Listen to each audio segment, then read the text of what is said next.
Hey, you fucks. Thanks for, checking out the videos, showing a little bit of support. How about you take it to the next level and show us some love over there on Patreon, huh? Huh? Huh?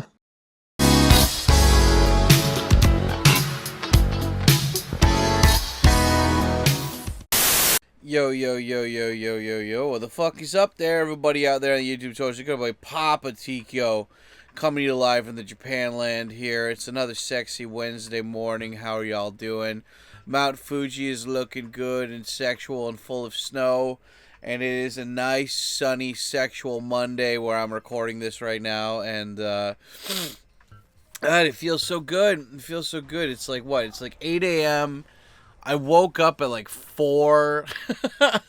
I woke up, it's been good. I don't know about you guys if you have a sleep and wake up routine that you keep up mostly, but mine's is really basic. I go around like 9:30 or whatever. I turn off all of my, most of my electronics, and then I'll listen to some Cumtown before I go to bed, which is like podcast.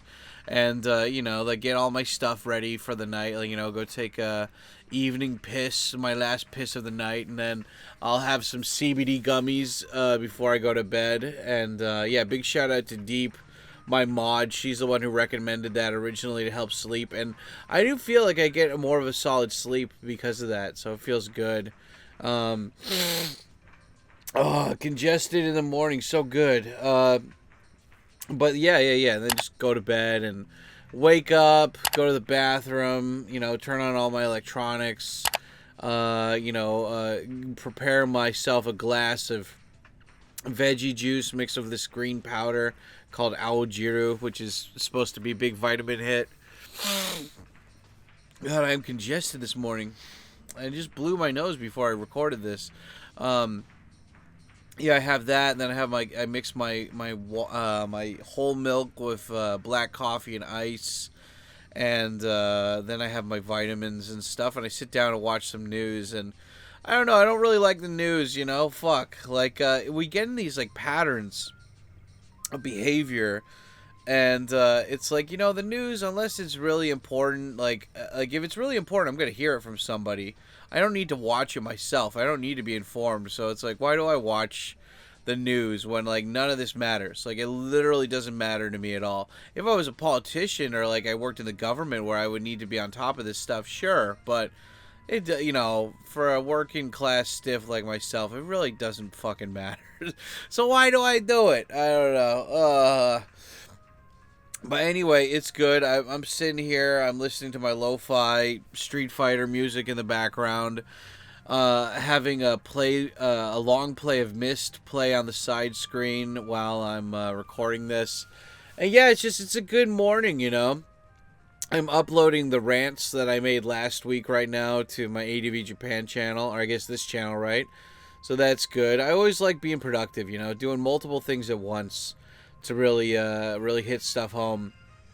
It was great. Yesterday we did these we've been doing on Twitch where we go and like I'll react to Japanese videos and you guys get to be part of it. It's so cool. Like, I understand why people do reaction videos as like a live stream activity versus by themselves, because it's like you guys get to contribute when I'm talking and stuff, and I'm like, oh, that's actually really cool, like I get to hear your guys' thoughts and you guys get to put your opinions in the video and stuff, and I don't know, that's cool. Anyway, we've got we've got today, I'm using this footage from this Resident Evil mod called Return to Sheena Island, and I guess it's like an Ada Wong playthrough or something. And it's so cool. I love watching, like, it's so awesome how technology has evolved so much that, like, regular people can make mods out of, like, old games. Like, remember when it was so hard to emulate a PlayStation? But now, like, anybody can do it. And now, not just emulating, but people can make, like, PlayStation mods a lot more easily than before. That's so cool.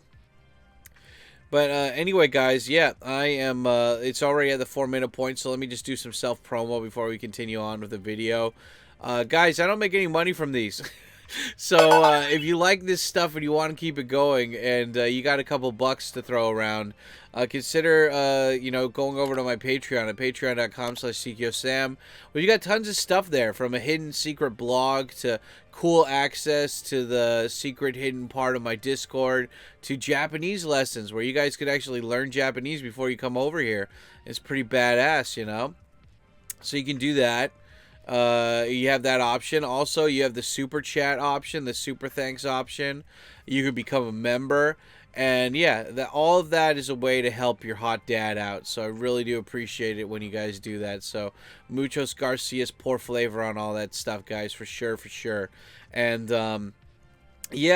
speaking of which, the shout out for the super chat of the day, boom. Anyway, yes, big shout out to that person, that individual that's keeping the dad's YouTube alive. Thank you so much, guys, for the love and support.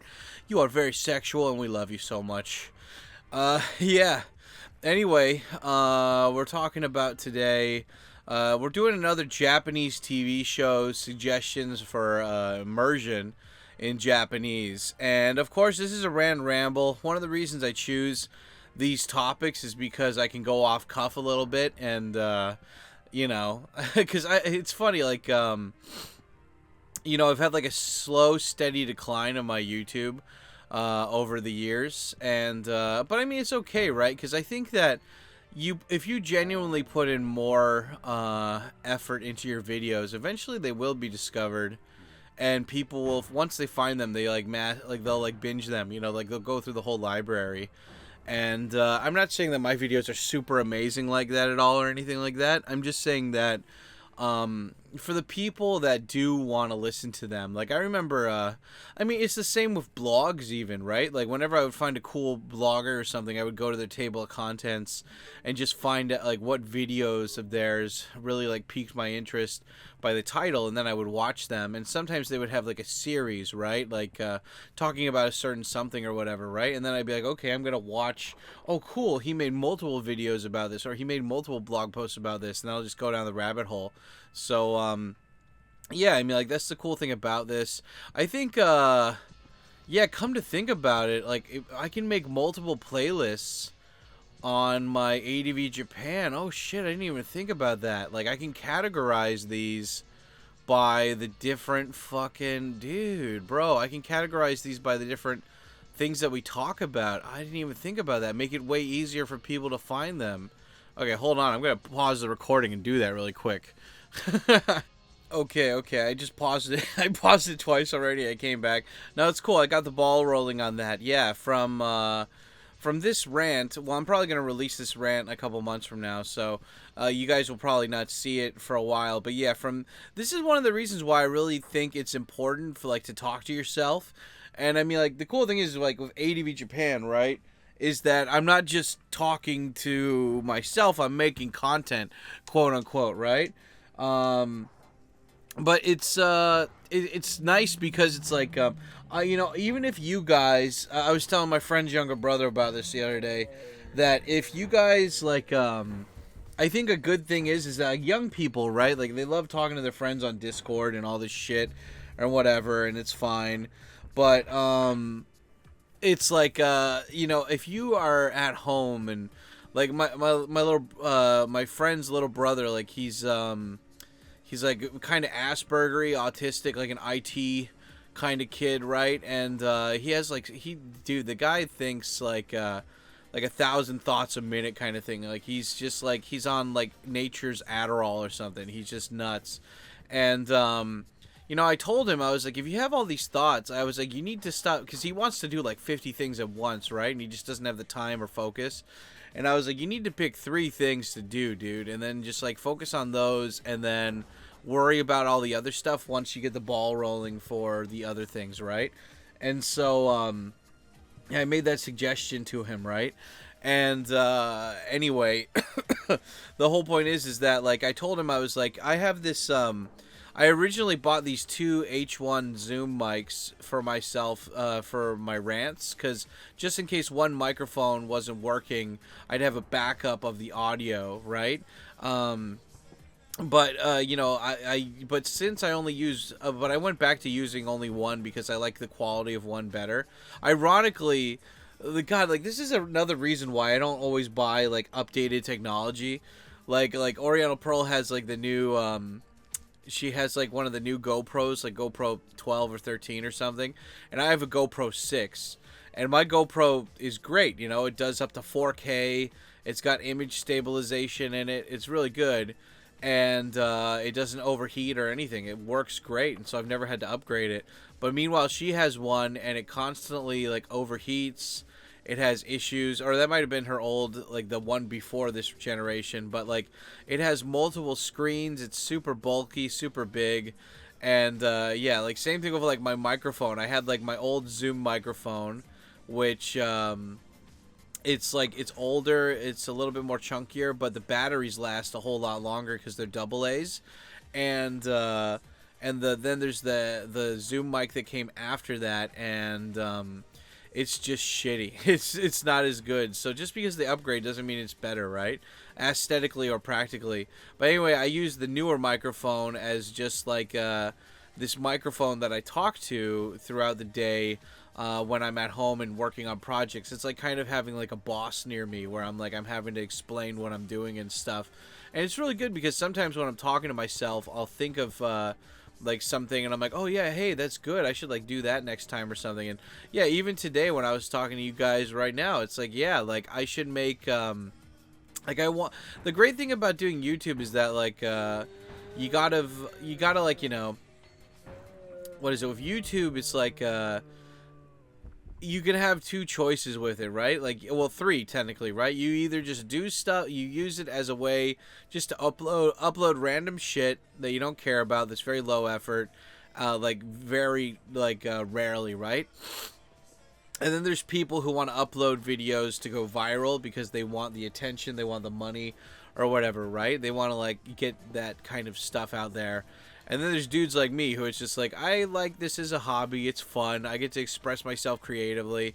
You know, like some people, they like, it's so funny because it's like, you know, I found this guy recently called Man Cave Explorer or something on YouTube.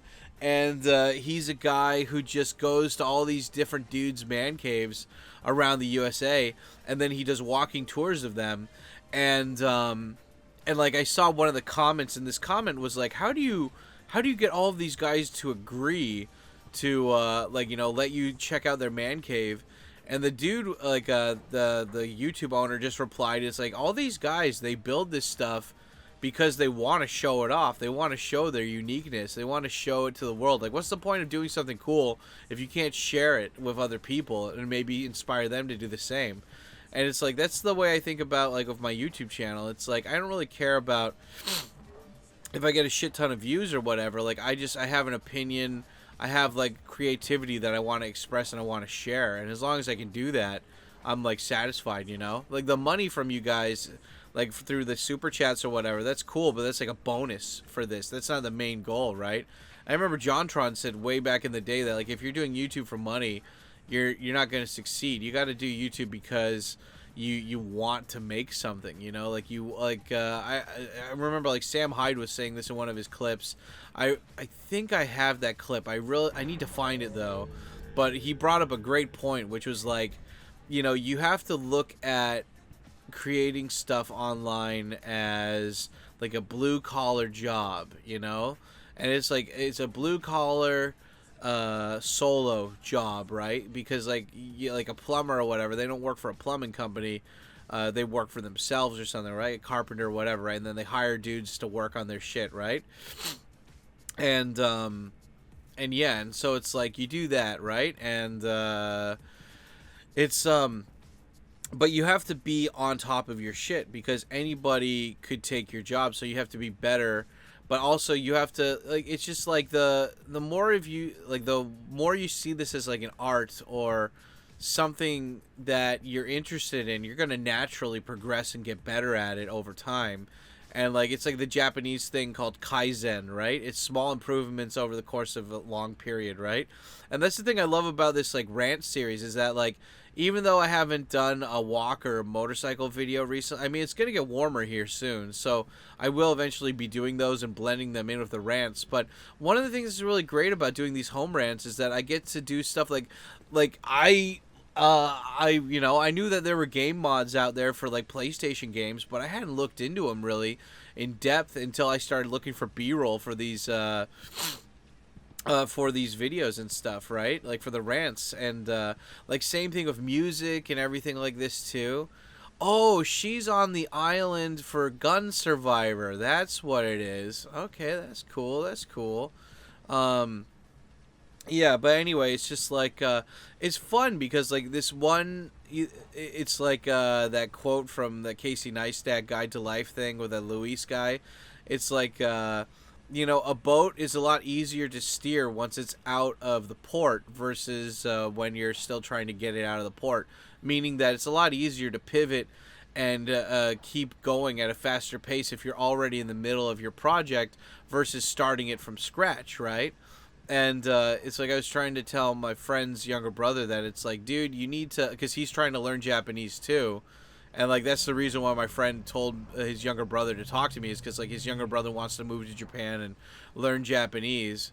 And I was just like, okay, well, and he's like not complaining, but he was like, I'm doing all this stuff at Duolingo and shit. And I was like, dude, I can only give you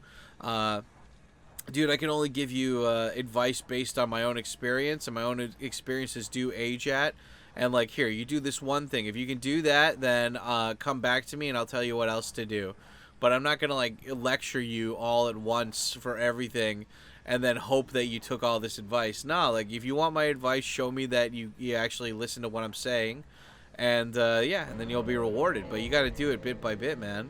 And like show me you do not rack as a discipline. But anyway, I mean the whole point is just like once you commit to doing something, like it's gonna just expand from there, and that's cool. Like I really love that about like doing these rants now at home, is that like it's my morning routine to wake up and then like do my morning routine, which is wake up at 6 a.m. Open up the curtains and everything, let the sun come in, and wash my face, take my shit, and then just come here and sit down and do a rant about some random topic that I used like a AI generator or like Google AI stuff to make a thumbnail for. And it's fun, and it's cool because it's like, well, if you're talking about a TV show, shouldn't you like put pictures or something in for the TV shows? And like, I know, well, this is a rant and ramble, right? Like there's going to be timestamps and time codes so people can skip this part if they don't really want to hear it. But I'm still going to keep it here just in case, because it's fun for me, right? But anyway, enough ranting and rambling. Do you guys even like this stuff when I talk like this? Let me know in the comments. Like, oh yeah, hi everybody in the Premiere chat. Did you guys remember to smash the like button and leave a comment? I always ask you guys, smash the like button and leave a comment, and nobody does it. There's like, these videos get over 300 views and there's like 3 comments on the videos. And I know that if I made more videos on juicier, saucier topics like drama and stuff, that more people would engage, but I don't want to do that. That seems like too much low-hanging fruit, and you're like propagating like gossip and bitch ass. I don't know, gossiping men is like the most like bitch ass soy boy behavior ever. Like I don't want to. I've already done enough of that in the past. Like I don't want to like get back into that. It's like, well, I thought you never did talk shit about people or gossiping. And it's like, I think everybody does at some point. I'd like to think that my stuff was more criticism than gossip, but at the same time, what are you going to do, right? At the end of the day, like, I'd rather share information that I think would be useful to people versus just wasting hot air or like spouting hot air, But anyway, yeah, let's get into the topic, shall we? Yep, let's do this. Okay. First TV show. Let's get into the Japanese TV shows.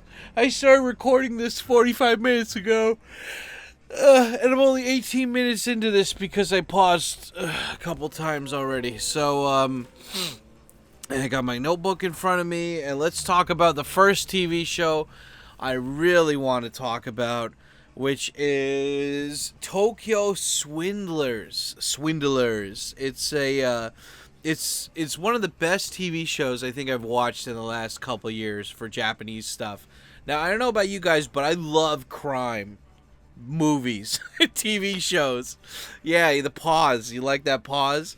I like that's like one of my favorite genres to watch. Like I grew up like like what is it? It's like I grew up and my parents loved like anything New York TV shows, right? And my dad was always watching like Homicide, what was that? NYPD Blue or some shit. And when I was younger, like I didn't really understand like what was going on in those TV shows, but I was like, like my parents don't let me watch rated R stuff except this, so like I might as well sit down and watch it. But as I got older, I really got into like what was it called? Law and Order. I loved Law and Order, and Law and Order was like okay at first, but then SVU came out, and I'm like, oh my god, SVU, yes, Special Victims Unit. In New York City, there are crimes that are considered especially heinous. The men and women of law enforcement that fight these crimes are known as the Special Victims Unit.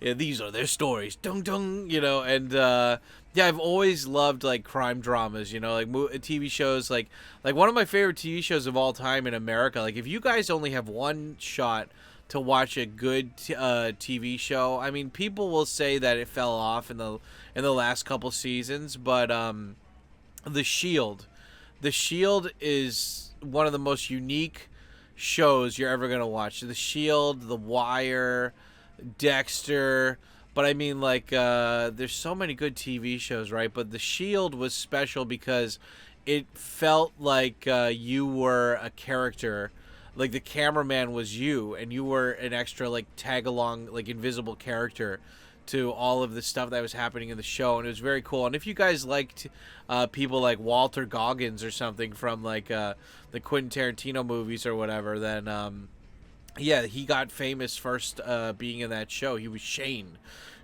in that show. So anyway, yeah, guys, you gotta check that out. But anyway, so like in Japan, they have crime dramas, but they're not good. They're not interesting. It's like they really love to cheese up stuff in Japan. They love their hard cheese when it comes to shit, and it's annoying sometimes because they'll have like it's like Dragon Ball GT, right? They'll have a great premise for a plot, but then it's all just cheesy. It's not like either the acting is bad or the editing is bad or the script is bad. But yeah, like with Tokyo Swindlers though, which you can watch on Netflix. It's like a 6-episode series. Each episode, I think, is like 45 minutes to an hour, and it's really interesting. It's a show about in Japan they have every country has fraud, right? Like whenever I think of fraud in America, I think of those Indian guys at 7-Eleven who have those card skimmers. Like that's fraud there. Or like so that's like credit card fraud. Like that's against like regular people though, right? Like or like the again like Indian phone scammers calling old women and being like, the Social Security is not paid or something. You got to pay us or something.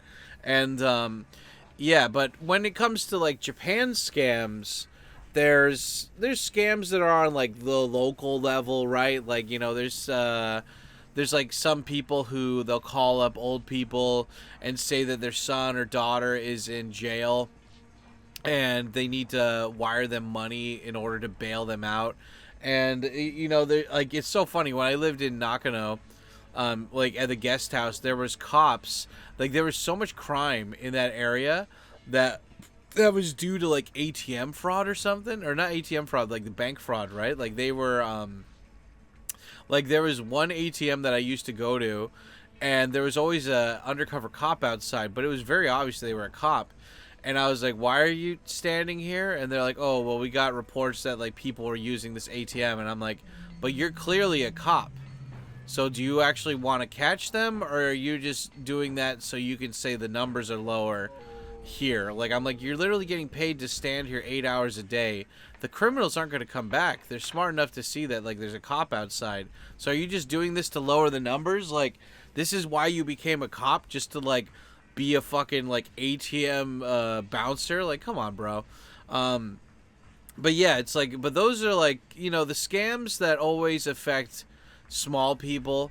I always hated, you know, like I remember when I was younger, like I shoplifted and stuff because I was a bad kid, but I always had a rule that I never shoplift from mom and pop places, you know.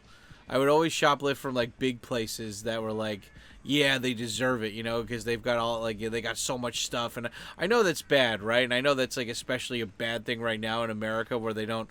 Well, I think now that Trump's in office, hopefully they're changing that shit up. But, yeah, it's like, you know, I always had a rule that it's like if it's a bigger company, it's fine. And the Tokyo Swindlers takes it to a whole other level, you know? Like, Tokyo Swindlers is about this, like, fraud group who goes after giant companies that try to acquire real estate around big cities. And these guys will make up like fake paperwork or something to say that they own the land when they don't actually own it. And then like the fucking guys have to come and like they'll bring the paperwork, and then they get the company to pay them millions of dollars, and then they just immediately like send the money overseas where it's hard to track. And yeah, it's just it's crazy because I didn't know how this worked like until I looked into it after watching the TV show. And like basically they get like one big chunk of change, and then like they get that one big sale or whatever, then they send that to multiple bank accounts, and then they send and like they divide it each time they send it out. So if they get like one big payment, then they send out two big payments, and then four payments, and then six payments, and they send them to all these different bank accounts, and then they cross send them a bunch of times or whatever. So you can still find it, but there's so many transactions that like, you know, you're gonna whittle it down to small transactions at the very end because you're trying to track down all the money, and it's not that hard. Like in practice it's not that hard, or at least in theory it's not that hard, but you have to deal with all these banks and their paperwork and stuff too, and their foreign banks too. And it's like, yeah, and so like that's how these guys get away with it so much. And anyway, Tokyo Swindlers was great because not only is the acting great and the story, this is like another reason why like Japanese, like it's good that Netflix came to Japan, because Netflix when it first came to Japan, they were empowering Japanese directors and stuff and blah blah blah blah blah to do a new thing, but they brought on a lot of like foreign directors and stuff that just did Japanese TV shows. And then eventually when, like, you know, they had a high standard, right? So when Japanese people wanted to start making dramas for Netflix, they're like, yeah, you can't do any of this cheesy bullshit you've done before. Or if you do it, it has to be our style, blah, blah, blah, blah. And, like, some people might not like that, but I don't think it's really that big a deal, you know? Like, I think as long as they're going along, like, I mean, if you don't want to do it their style, you can always go to other places, right? But some of the TV shows I'm talking about today were, I think, specifically made for Netflix. So, yeah, Tokyo Swindlers, like, the only thing I didn't like about it was that it was, like, only 6 episodes long, you know? Only 6 episodes long, but it was so cool. Like, the premise is that, like, these guys, they, you know, like, they find these pieces of land that are very valuable, right? But, like, there's nobody there. They can't find the guy who owns the land, and so they pretend to be that guy to like sell the fake deed to get the money, right? And the show was just so short. I think they're gonna make a season 2 of it, but it's just like it was so fucking short, and I'm like, come on, man! Like you could have, like maybe they just had a budget for only 6 episodes. I mean that probably is the case, but it was really good. Like and I really love it too how like when they would do transitions and stuff, they would use like drone shots of Tokyo. And it was pretty badass. And I was like, yeah, that's cool. That's another thing I should use for my vlogs moving forward, like drone shots of Tokyo. And, but yeah, anyway, the acting is great. The guy who plays the main character, I don't understand why people use him so much in Japanese TV shows. He's not that good. I mean, like, he's a good actor in this one, but, like, he was in a lot... well, I guess maybe it's the Steven Seagal factor. I don't know if that's what you call it, but this is what I'm calling it. Like, Steven Seagal is a great actor if you give him a good director. If you give him a shit director, he's a shit actor, you know? Like, some people make gold out of shit and vice versa, right? And, yeah, like, the main character, the guy who plays the main character, I don't know his name, but I saw him in a bunch of other fucking movies recently. And, like, he was in, like, the Tokyo, or what is it, Shinjuku Swan movies. He was in the, what was it, like, Nihon no Ichiban Akuto no Yatsura. He was in, like, a movie about the cops that sold guns in Hokkaido and shit. It's just, like, the movies he was in were, like, really shitty. They weren't that interesting. And it's just, like, he's just this skinny dude. Like, this skinny dude that doesn't really have a shit ton of chops. But, yeah, anyway. I mean, the whole point is that people, I guess... they like him enough to put him in a bunch of movies, right? But anyway, in Tokyo Swindlers, he's good. And I really liked how in Tokyo Swindlers they have this, like, big fat black dude who's half Japanese. But I really like it how they put him as a main character, because sometimes they have, like, half Japanese people in the shows or whatever, but they never, like, they never point out that they're half Japanese, or they don't make that, like, part of their character thing. And this guy, like, they don't point out that he's half Japanese. Like, they don't say, like, where his parents are from or whatever. But he acts like a Japanese person. And I really like that. Even though, like, he's obviously half Japanese, he's a big, fat, bald black guy. So he looks more black than he does Japanese. But he acts so Japanese that, like, you just see him as another character. And I really like that. That, like, in my mind, that's good forced diversity, right? Not showing black people being criminals, but showing that, like, a foreigner is acting so Japanese that you don't even notice they're foreigners after a while. Like, if there's, like, that's one thing that I do like about Japan having, like, a lot of foreigners come here, is that hopefully more foreigners learn Japanese, right? Because, like, the foreigners are going to come no matter what. Like, even if I don't want them to come, or even if I don't like it, Japan's gonna, like, the politicians are gonna do it anyway because it's cheap labor, right? It's their version of Mexicans, pretty much. But, like, the kids that are gonna grow up from those parents are gonna grow up in the Japanese system, and they're gonna learn Japanese, and you're gonna have a lot more people speaking Japanese that aren't ethnically Japanese, and maybe, hopefully, then Japanese language will spread out into the world, and that'll be cool. And of course, like, I don't want the Japanese gene pool to die or anything, but I like the fact that, like, people, like, Japanese is, like, one of the few languages in Asia that has the possibility of having, like, a diverse group of people speaking it. And, like, everywhere you go in the world, you see Chinese people, you see Korean people, because they wanted to escape their country, right? But they all just kind of blend with, I mean, now it's changed a little bit, but most of them just stay with their own kind, right? And so, like, it doesn't really expand, you know? But the more people that learn Japanese, even if they're not in Japan, the more possibility that Japanese spreads out into the world more. And everybody loves Japan, so if it helps Japan grow, I'm all for it. But anyway, yeah, that's Tokyo Swindlers, guys. Check it out. Okay, next up on our list here, guys, is this. It's another Netflix show called Sanctuary, which is funny because I have a I have a manga series that I got from the old guest house I was in that's called Sanctuary, and I think there was a movie and maybe possibly an anime based on it. Like, this is what happened with, like, old manga, right? Like, there's always, like, even if it wasn't a popular manga, there was a chance that there was, like, a one-off anime movie or a one-off, like, B-grade movie, like, live-action movie. And I gotta look it up later, but yeah, I'll save that talk for later for the Sanctuary manga. But today we're talking about Sanctuary Sumo Wrestling, which I got to give a shout out to the one of the best or worst, depending on who you're thinking of, DGen streamers out there, Swimmer Nick. He kept telling me, he's like, you gotta watch like Sanctuary. It's about, like, fat dudes and, like, doing sumo in Japan. It's so cool. And I'm like, yeah, okay, I'll check it out. And wow, it was really good. Like, I don't know, I'm so used to not seeing Japanese TV shows in, like, 60 frames per second, super 4K realistic, and, like, American editing, you know. And Sanctuary is cool. It's about this guy who I want to say I can't remember all of it, so please bear with me here. But it's about this guy who's a bad boy, and I don't know if he. Oh yeah, it's like he has like a family, right? But the family's just like, we can't deal with you. You're out of control. We don't want to deal with this shit. Fuck off.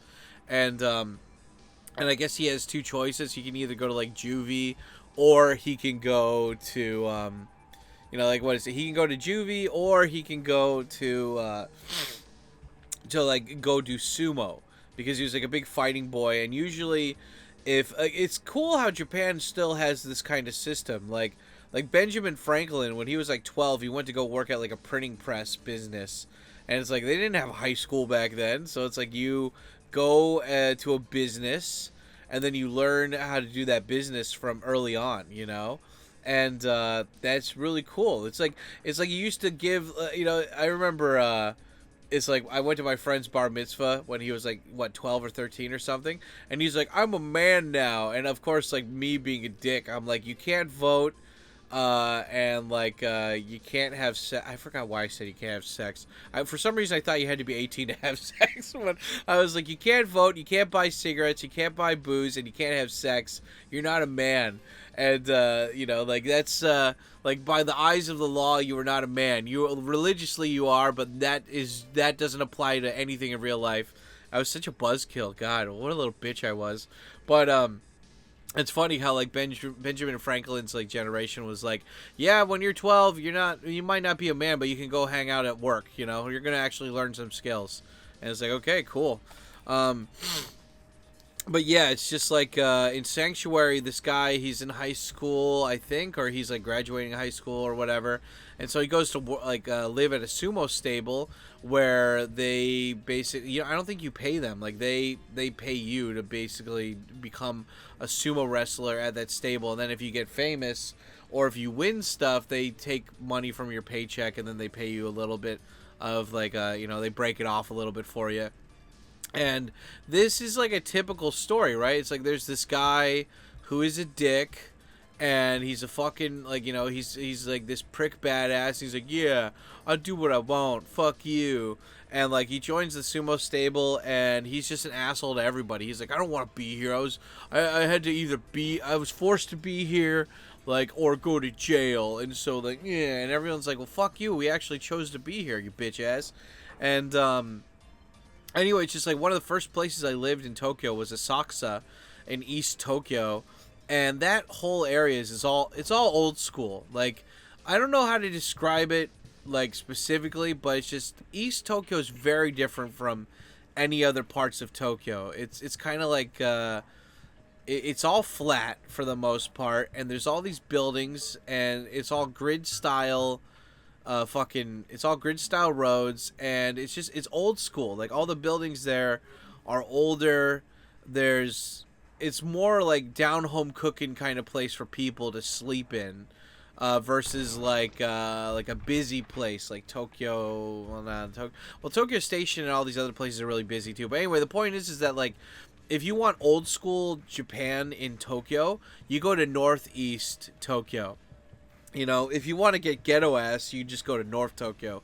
But Northeast Tokyo is still old school. They call it in Japanese Shitamachi, which means downtown. And downtown in Japanese doesn't mean the cool hip part of town. It means it's the old school part of town. But anyway, this takes place in that old school part of town because that's where all the sumo wrestlers are. And I used to live by them. So it's nice kind of seeing, I'm like, oh, I've been there, I've gone there, I've done that, it's cool.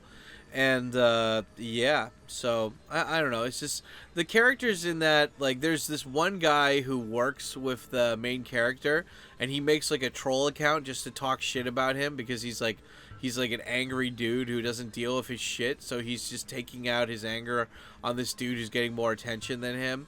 And like, yeah, the guy, like the main character, he joins the sumo thing, and he's pretty badass. Like, he's still good at sumo. He doesn't give a fuck, even though he doesn't follow the rules. He's pretty good at sumo and whatever. And then one day, he goes to like a sumo wrestling match, and there's like this big fat guy there, and the guy has been rumored to he's like killed somebody or something, like fucked up and dark happened, and so everyone's kind of cautious about that guy. And anyway, the main character fights that dude, and that guy, the bad guy, he just goes like full beast mode, and he like supremely fucks up the main character. Like he like knocks his ear off or something, and so like the main character has like PTSD after that, and he's like, oh shit, like every single time he fights somebody, he's too afraid to fight because he just remembers getting his ass kicked and like physically losing his ear and shit and going to the hospital because of that guy. And I don't know, because it's like it's rehashing the same old formula of like bad guy goes to, or like, you know, like bad boy goes to new environment, and he breaks the rules, but then also he like finally conforms to the rules and twists them to like blend his way with their way. And then the people that were you know, disenchanted or whatever, the people that were like apathetic or whatever that were around him, see him as inspiration, and they get motivated, and then they go on his side, and they move forward and stuff. And yeah, I don't know, it was an interesting anime, or not anime, it was an interesting live show, because it's like there's so many ways to fuck that up, right? There's so many ways to just fuck up shit like that.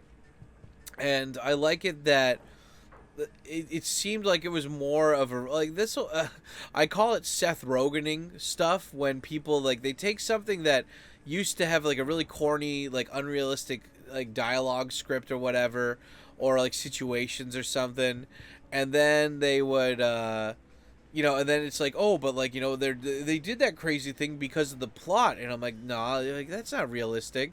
But, like, you know, people don't talk like that or something.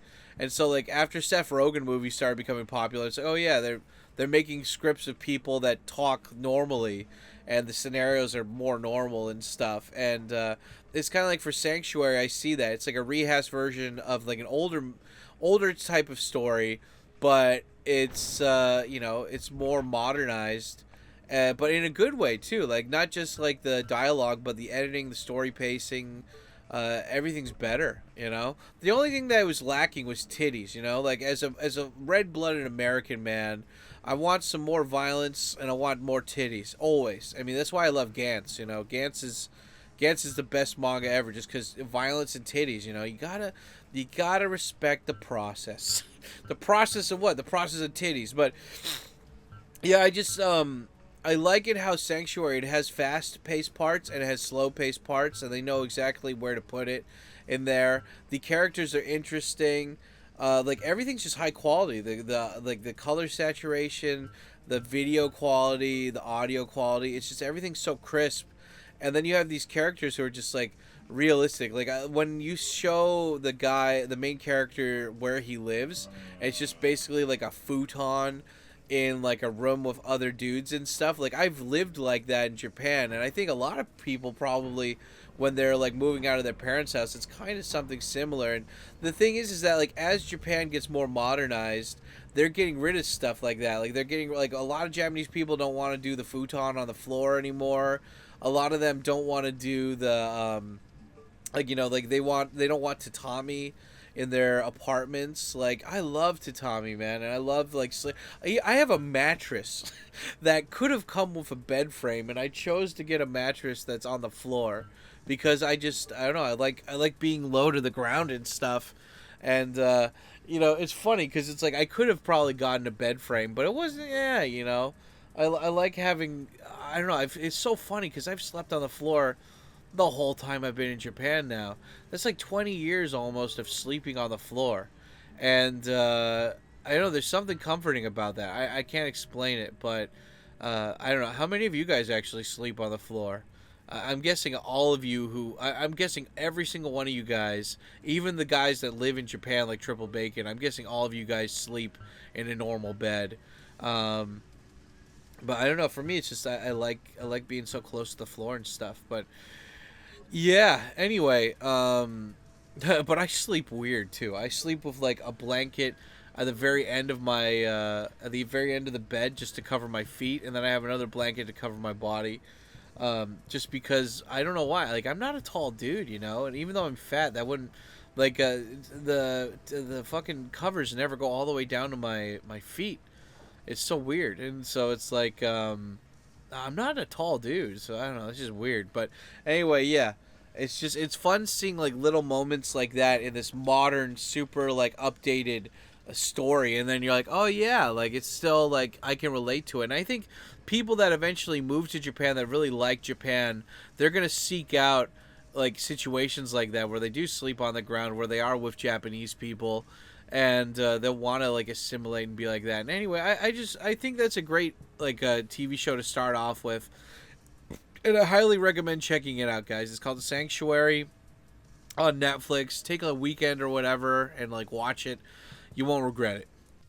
Okay, next TV show I'm talking about. It's so funny. I wrote down like 6 TV shows, but I kind of stretch these out because I'm talking about my own thing, and then also just like I want to.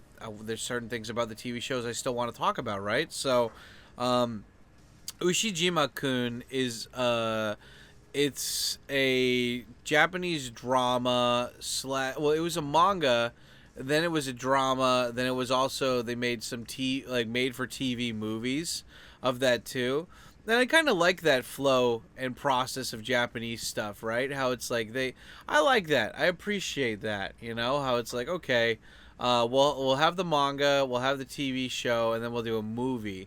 But it's not like a full-fledged movie. It's just like a made-for-TV movie. But we're still going to release it in theaters. But it's not going to be like super quality. Like, it's not going to be a huge upgrade like South Park, the TV show, and South Park, the movie was, you know?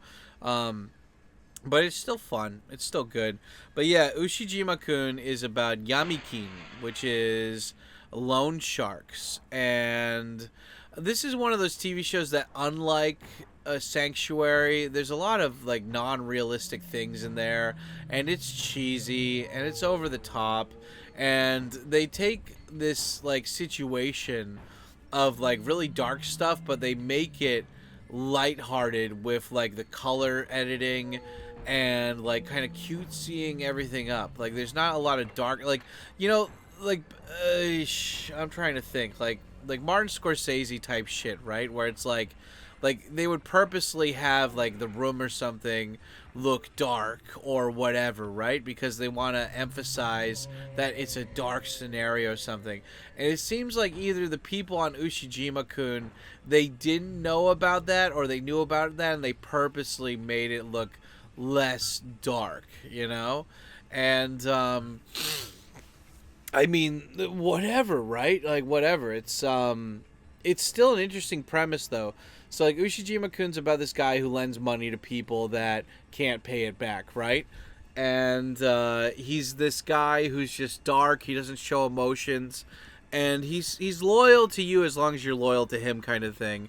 And yeah, it's just and the guy is like he's iconic in a way because he's got a certain hairstyle, a certain beard style.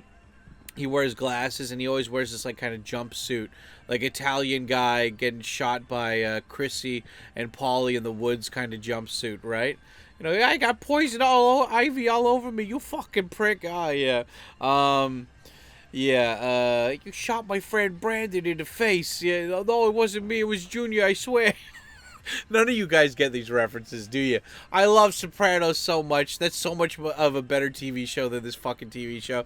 But anyway, this TV show's good, though, because I only started watching it because my Japanese friends were watching it, and I wanted to see what all the hubbub was about, right? But it's an interesting premise because it's just like there's a lot of... there's more than enough TV shows about like loan sharking in Japan, and like when you think about it, it kind of brings a whole... Like, I was on Instagram earlier, right? And I follow this chick called Sylvie the Queen, who I've made multiple reaction videos to. She's another vlogger in Japan. And she linked to this woman called, like, Mondo CEO or something. She's a Japanese chick who's living in America. And she was talking about how she really doesn't like Japan and why she moved away from Japan because Japan's work culture is so toxic, and how, like, people are indirect, and because they're indirect, there's a lot of like backstabbing and talking shit behind people's backs, and it's like, yeah, like I could totally see her point of view about talking about, or like you know, when she talks about that stuff. And luckily, since I'm a foreigner, it's either that I'm not in that scenario or that situation enough that like it affects me, or that I'm a foreigner, so it doesn't happen that often. I don't know, right? I really don't know. But the whole point is that, like, yeah, like Ushijima-kun kind of shows that dark side of Japan, where it's like people, like, one of the toxic things about Japanese work culture is that you do work a lot and the salary is really shitty. What a lot of people don't talk about, though, is that, like, there are plenty of scenarios for you to make money, though. There's plenty of ways to actually make money, but you need to think outside the box. And, like, when you're telling a fish that, like, about land and walking around in no water, it's kind of hard for them to come up with that concept if they've grown up in the water the whole time, right? And so it's like, for me, like, Japanese people are, like, weirded out when I say I charge $100 per, like, for an hour for, like, my Japanese lessons or for my English lessons. And they're like, $100 an hour, and I'm like, well, yeah, because if you stick with my program and you do what I say, you will become fluent. But the caveat is they have to do what I say. And, like, half the time the students get busy and they don't do it, but they like the way I make them feel, and they like that I get on their ass about this stuff, and, so they keep paying me. And especially they're people that this money isn't really that big a deal to them. Like, one of my students, he makes like 10 grand a month, so paying me $400 a month for one lesson each week, it's like a drop in the bucket for him, right? And he gets to tell me about stuff that, like, he has to deal with, and I give him confidence, and I'm helping him learn English, so once he gets a lot of money, he could probably leave Japan if he wants to, kind of thing, right? But I mean, the whole thing is, it's like, yeah, if you're Japanese and you grew up here and you're used to the expectation that you're gonna make shit money, then it's really hard to break out of that mindset, right? I'm not saying you can't. I'm just saying it's hard to, right? And Ushijima-kun kind of shows, like, the dark side of people's mentalities when it comes to Japan, but in a light, fluffy, cute way. And it's like, there's people who they're like gambling addicts. There's people that owe debts, that, like, stole drugs or something. I remember there's one part of the series I didn't like where this woman, she's trying to save up all this money by being a hooker, and then her coworker steals her bank book, and she takes like $3 million or something from her ridiculously. And then I don't remember if that woman gets in trouble afterwards or something, but it's like, in Japan, it's not that easy to steal money. Like, even if you, like, make a fake honko or something, or like a fake bank stamp or whatever, like, you don't easily, like, there are ways, I guess, like Bitcoin or something, but, like, you can't do that as easily as they put in the TV show. But it's just like, it's like they bring up good points, but it's unrealistic, a lot of the ways that they do it. But at the same time, it's like, if you wanted to learn about Japan and its problems, and you don't live in Japan and you don't have any Japanese friends, Ushijima-kun is probably way up your, like, it's a good thing to check out. And also, like, it has multiple seasons. Like, it's very rare for a Japanese TV show to have multiple seasons, unless it's like something shitty like Aibo or I don't know. I always think of Aibo because it's just been on forever, and it's just dragged on like crazy. But Ushijima-kun, I think it has like 2 or 3 seasons. It's got like 2 or 3 movies to it. It has a manga too, if you want to read the manga. But yeah, it makes me wonder. Like, I wonder if they're gonna make a TV show out of Kujo no Taizai, which is like this legal manga that I love reading. And I'm still they released 2 new volumes of it, but I want to wait until they release more. So I'm kind of like one of those guys who likes to wait till the whole season comes out and then I watch it, or then I read it. Yeah, I remember when I would commute every day, though, I would love going to the convenience store at least on Monday or Tuesday, and then I would buy the new weekly comic book, and I would read that on the train, and it was so fun. And it always gave me a little bit of pride, because I'm like, all these people are on their phones. Like, even before smartphones, people were just checking their flip phones on the thing, but I'm like, I'm reading a manga, and I'm a foreigner. Like, I don't know, I think Japanese people, they really do like it when you show that you're genuinely interested in the culture, and, like, you're trying. I mean, that's the most important thing for them. They want to see that you try, Like, and that's the tough thing about coming to Japan as a tourist, right? It's like they want to know that you've at least tried to learn the language before you came there, or at least you're trying to. And it's great. Like, I have some viewers of mine who come here and they're trying to use their words and stuff, and it's good, you know. Like, you got to pick it up, but anyway, I mean, like, I saw this video of this guy being like, he's like a food critic or something, and he's a Korean guy, but he went to France, and the waiter's being all rude because she thinks that he doesn't speak French, and he's studied French, but he's not that. He keeps saying he's not good at it, but he can read the menu and speak in French, and she's like, "Oh, I'm sorry, I was being rude to you because I thought you didn't speak French," and it's like, ah. But anyway, I mean, the point is that if you can learn a handful of phrases in Japanese before you come over here, they'll really like you. I mean, I tried to do that when I went to like Thailand or Taiwan or Korea, but yeah, I mean, like, moving forward, like, when I eventually do go and start traveling abroad again, I'll try to like learn some phrases and stuff like that before I go out. But yeah, Ushijima-kun is just about it shows you a dark side of Japan that's not super prevalent with a lot of society, but it is there, and I think it is for the most part getting better. Actually, when it comes to money lending, I've been seeing these scammy style videos on Facebook recently where it's like these foreigners and they look like they're like maybe Laos or, like, you know, not Vietnam but more brown Asian somewhere, maybe Filipino or something, and they're like they're just like lending money. They're like, "Do you need money? We've got so much money here. Come and like borrow money from us." And it's just like, it's the sketchiest shit ever. I love how Facebook just lets that shit go. They're like, "Oh, we don't care. They paid us the advertising fee. It's fine." And even if you report it, it's just like they don't give a shit. It's like, oh god. But yeah, I mean, there's always going to be people that are greedy that want stuff, but then you know, they don't want to buy shit. Like, I always had the mindset before I even came to Japan. Like, I remember being in college and all my friends, they got all these credit cards and they got into super debt, and I was like, why are you doing this? You're gonna have to pay back your student loans. Why are you adding more money on top of that? And it's just like, they're like, oh, it's fine, you know, I'm gonna pay, like, I can pay it off later. And like, I always had the mindset that it's like, if I can't physically pay for it right now, I'm not gonna buy it, you know.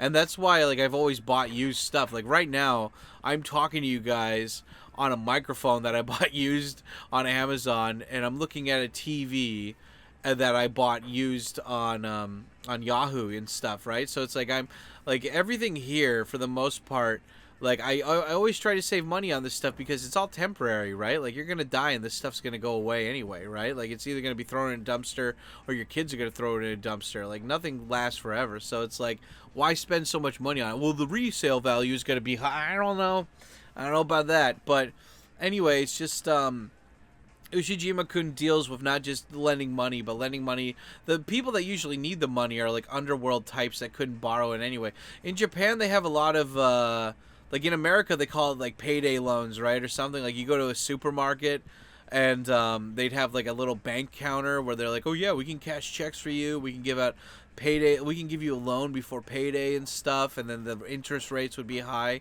And Japan actually offers that through these like ATM looking machines where you're like, "Oh yeah, this is my information, and I need $10,000 or $6,000, and they'll lend it."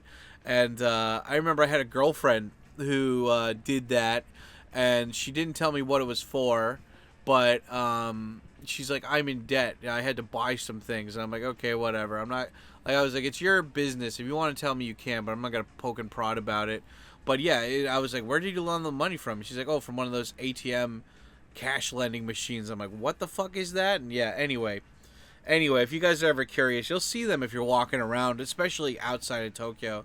But yeah, anyway, that's 3 TV shows that I talked about today. The Tokyo Swindlers, The Sanctuary, and the Ushijima-kun. All of these you can watch on Netflix, at least in Japan, and if not, just use a VPN to get over here and watch it that way. But yeah, guys, I think that'll be it for today's TKO rant. I can't believe, like, this took an hour and a half to record. Like, I should have finished this like 30 minutes ago, but I was just kind of dilly-daddling, you know?